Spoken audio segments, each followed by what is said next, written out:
Salam alaikum wa rahmatullah. Alors, je commence d'abord par saluer les organisateurs de cette journée de City Camp Tunisia 2012, que j'ai compris. Et particulièrement nos invités qui viennent de loin pour nous honorer. Je salue aussi les jeunes présents, parce qu'il y a plein de jeunes, les jeunes de l'avenir, parce que sans eux, la continuité du savoir ne peut être assurée. Pour entrer un peu loin dans le sujet, avant de me rapprocher des faits techniques de votre travail, j'ai pensé à la chose suivante. Nous, les humains, nous cherchons toujours à améliorer notre existence. Naturellement, par des moyens. Nous légitimons les moyens à travers notre morale. Chacun chez soi. On utilise les moyens, il y a plein de moyens, mais en fait, on les passe à travers la morale en laquelle nous croyons. Et c'est comme ça que nous intervient la morale dans notre comportement en général. Dans les derniers siècles, la science et ce qu'elle génère comme technologie est en fait le cheval de bataille de ce combat, des fois frénétique. C'est-à-dire les derniers siècles, la science a beaucoup évolué, alors nous utilisons beaucoup la science et les technologies qu'elle génère pour améliorer notre condition de vie et pour que nous essayions de vivre un peu mieux, naturellement en respectant notre règle de morale. Un des derniers nés de la science, c'est l'informatique. Ça, vous le savez, ce n'est pas une science extrêmement vieille. Et les jeunes, d'autant plus moi, mathématicien de formation, je la trouve encore une science extrêmement jeune. Et ces dérivés, il y en a plein maintenant. L'informatique commence à couvrir presque le tiers du secteur de la connaissance. Personne, il y a un certain temps, pas très lointain, ne pouvait imaginer le succès que nous connaissons de cet instrument scientifique terrible. Les applications, et particulièrement le web, la dernière des choses très utiles, le web c'est un des dérivés, c'est l'informatique qui nous permet de faire ce jeu technique, scientifique et humain. Et particulièrement le web, il a rendu tout à fait visible l'interactivité entre le plus simple des citoyens et l'informatique. Maintenant, tout le monde a des ordinateurs, vous imaginez, les autres sciences n'ont pas eu cette joie. Elles restent toujours dans le cadre de ce qu'on appelle les intellectuels, ou mieux. Avec l'informatique, maintenant, tout le monde est plus ou moins savant. Nous voilà, de tout âge, en train de pianoter pour faire quelque chose. Heureusement, comme dans toute époque, il y a des gens raisonnables qui canalisent les bienfaits du savoir dans la direction de l'utilité. C'est comme cela que le web est devenu un instrument de travail.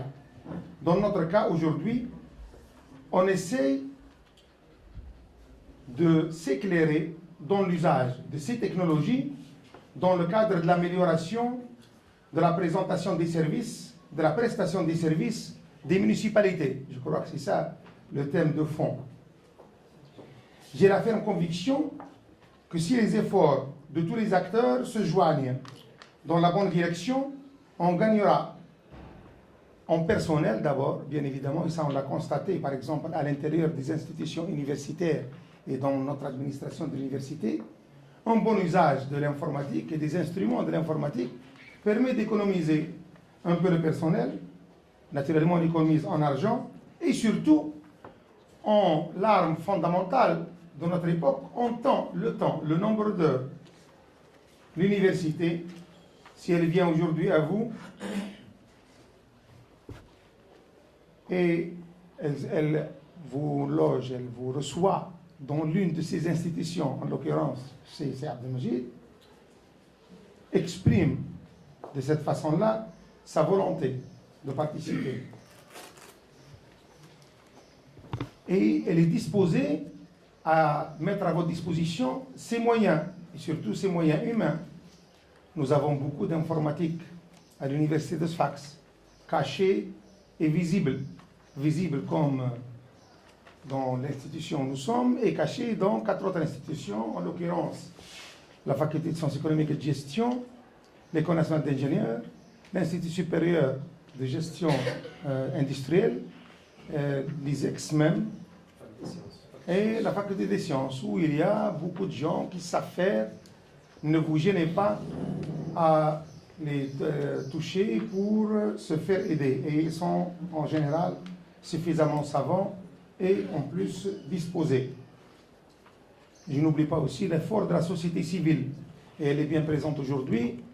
Et je la remercie parce que, après la Révolution, je pense que cette société civile n'est plus une société de figuration. Elle doit participer à être utile dans la bonne direction, dans les bons gestes. Et en voilà un. Naturellement, acteur et profiteur de l'action, la municipalité est là. Elle a déjà des succès dans cette direction. Je me rappelle, il y a un certain temps, mon fils qui est informaticien a fait un stage dans le cadre de l'informatisation de l'état civil. Je pense que maintenant, beaucoup de choses sont améliorées et ça doit continuer et ça doit s'améliorer. On ne s'étonnera pas alors que si on classera dans l'avenir les municipalités du Maghreb ou du pays, on va se retrouver avec les municipalités de Sfax dans le top 10. Comme notre succès à l'université, comme vous savez, notre université de Sfax est la première dans le classement des universités de Maghreb, et dans le top 10, il y a 6 universités tunisiennes. Si cela montre une chose, ça montre que les gens ici sont sérieux, ils sont disposés à profiter de toutes les occasions pour faire avancer le monde du savoir et le monde de la recherche. Je pense que nos municipalités, dans notre ville de Sfax, méritent cela. Je n'oublie pas, enfin, d'insister que l'université de Sfax, de vous rappeler avec insistance que l'université de Sfax est très ouverte à son milieu socio-économique. Et cette action, cette réflexion dans ce cadre. Et nous sommes disposés à développer d'autres. Et dans notre administration, à l'université, c'est Mohamed Belhaj qui est acteur aujourd'hui et à la tête d'un centre qui s'occupe de ce genre de choses. Alors, pour finir, je vous dis bon courage et je vous souhaite du succès.